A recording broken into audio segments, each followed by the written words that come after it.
classic cinema and TV fans. This is Jason Lockard here with you once again, bringing you another retro drive-in podcast.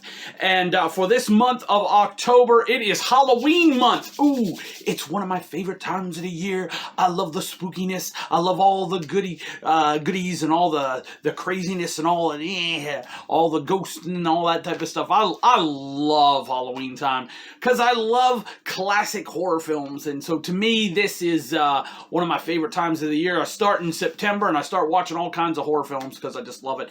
Whether it be the family-friendly horror films or the classic horror films or whatever the case may be, I really, really love diving into horror. This is the only time of year I really do it. Now, some people do Halloween and do horror films year-round. I try to just keep it for Halloween time because it makes it special. That's me. But anyway, today I want to talk to you about The Shining. I love Stephen King films. My favorite Stephen King film of all time is definitely Pet Sematary. I love Misery. I think that is a tremendous film. Thinner is pretty good too. There's just a lot of really, really good Stephen King films, right? You can go to all of them, really, in a lot of ways. But there's one specific one that we're talking about today, and it is The Shining. Now, many people remember The Shining from probably the Stanley Kubrick film that starred Jack Nicholson.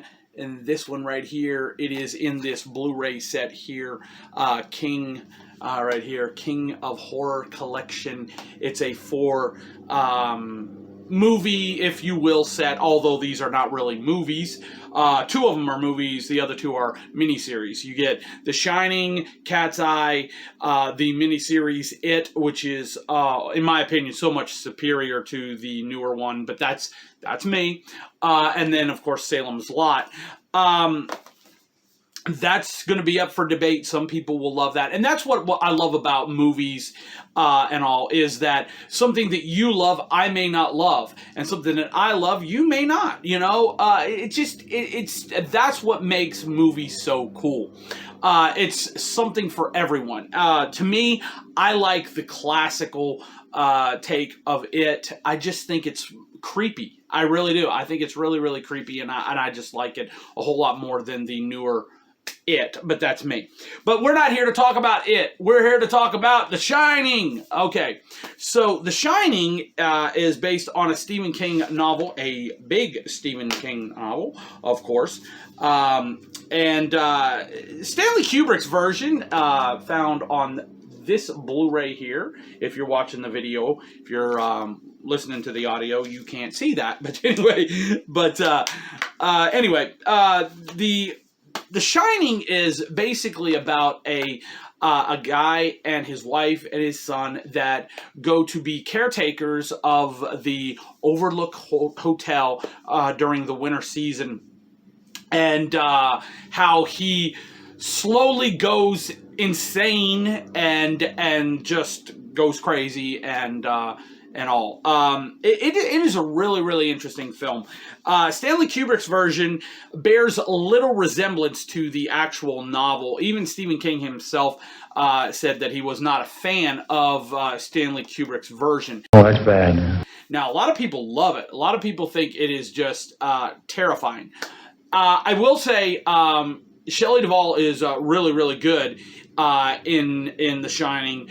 Jack Nicholson is just bonkers nuts as Jack Torrance. I mean, he's crazy. And I'll be honest with you, in a way that works in a lot of ways. But he gets. I mean, you can see how he starts off. Jack Nicholson has a real weird way about him, right?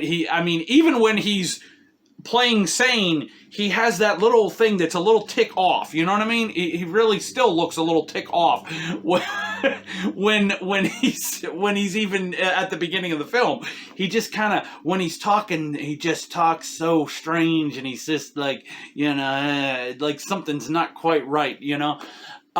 So I don't know. But anyway, but Kubrick's version is a lot more different than the novel, of course.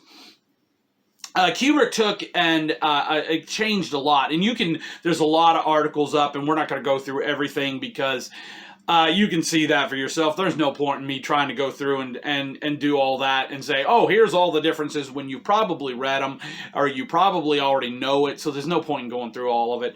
But I will say this, that the Stanley Kubrick version of The Shining has a lot of really great images in it. Scary images.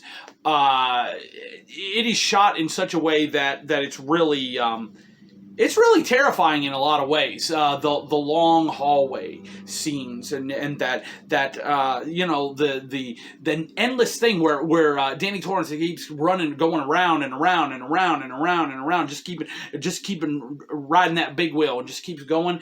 It's shot in such a really unique way. I mean, Kubrick was a master when it comes to that. So it is a very, very good film. But to me, now this is me, I believe that the miniseries is a little bit more superior. That's going to get a lot of hate. A lot of Stephen King purists and people that love Stanley Kubrick and love the original Shining are going to sit there and say, no! And that's fine. If you think it's superior, that's fine. Well, you lost me quite some time ago. Me personally, I believe the miniseries is a little more superior. Why do I feel that way? Okay, first off, let's talk about the miniseries. Steven Weber from Wings, who doesn't love that, plays Jack Torrance. I love that. Now, Cortland Mead plays Danny Torrance, and I'll tell you why I like the miniseries more than the movie. Okay, first off, it's more true to the actual book. Okay, but I will say this. Number one, I like the idea that it stayed more to the book, where Jack Torrance uses the mallet instead of the axe. I think that's it's a little more. I don't know. It lends itself a little more to horror to me instead of just slasher. You know what I mean? So I like that. Number two, the one thing that I really liked is, and that I didn't like about the movie by Stanley Kubrick had Danny Torrance talking to Tony like this, and Tony was doing this number when he would talk. I didn't. It didn't make sense to me. I didn't get what this was. I mean, I know what it's supposed to be. I mean, I'm just saying this was kind of stupid to me. At least to me it was. In the miniseries, now Danny Torrance actually sees a vision of Tony, okay? That, and he sees this like ghost-like apparition, if you will, of Tony, and Tony speaks to him, and I like that. It kind of lent itself to my opinion, like Pet Sematary, where you had Pascal, Louis Pascal. I love that, and it kind of lent itself to that idea a little bit to me. So I like that a lot. Also, I like the miniseries because it's 4.5 hours long. It's, okay, now some people sit there and say, I ain't sitting for 4.5 hours. This is done so well. I got this thing done in no time flat. Boom. I mean, I just sat down and it was gone and it was over. And I had it done in no time flat because it does so well. It just rolls. It just rolls. Now, let's be honest. The special effects in the miniseries are not the most spectacular in the world. Of course, you're talking a TV miniseries. You're not going to have a huge, humongous budget for this, so the miniseries doesn't have as much of the quality that you might want. But I do like that. I like the miniseries. I like the fact that when it's all said and done, I like the heart that is in The Shining that is missing from the original. The Stanley Kubrick's version, okay? Stanley Kubrick's version, there's no heart. It's just a man that goes insane and that's it.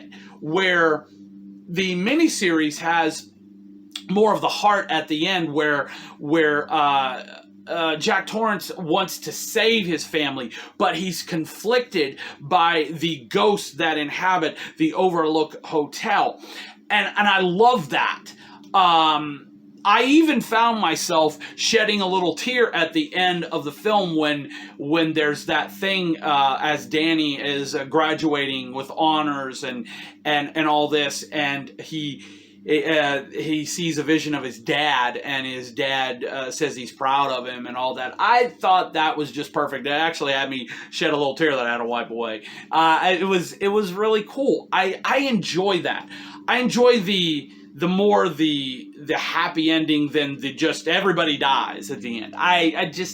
It's kind of it doesn't have the effect. Horror's good, but you want a happy ending. At least I do. I don't want that downer of an ending that makes you just sit there and go, well, doggone. You know, I mean, I don't like that. I like the happy ending. That's me. I'm a little bit of a classical guy, so I grew up on the classic horror films and stuff where there was always that happy ending, and that's kind of what I like. So, and I love the fact that we find, and this is spoiler, people, if you haven't read the book, if you haven't watched the miniseries, this is a spoiler ahead, so just realize it.